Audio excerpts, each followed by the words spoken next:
ஆண்டவராகிய இயேசு கிறிஸ்துவின் நாமத்தினாலே உங்கள் யாவருக்கும் அன்பின் வாழ்த்துக்கள்.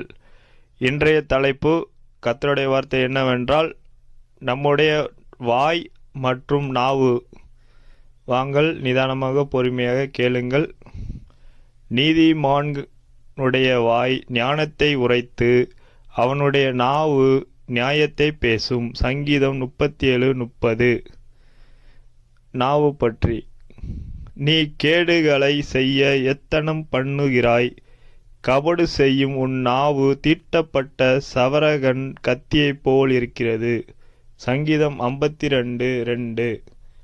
இன்றைய கர்த்தருடைய வார்த்தையை கேட்ட பார்த்த உங்கள் யாவரையும் கர்த்தர் ஆசீர்வதிக்கவே ஆசீர்வதித்து பெருகவே பெருக செய்வார். விசுவாசியுங்கள். மறக்காமல் உங்களது சப்ஸ்கிரைப் பட்டனை சப்ஸ்கிரைப் செய்யுங்கள். மறக்காமல் லைக் பண்ணுங்கள்.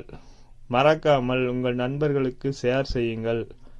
மறக்காமல் கமெண்ட் பாக்ஸில் கமெண்டுகளை தெரிவியுங்கள்.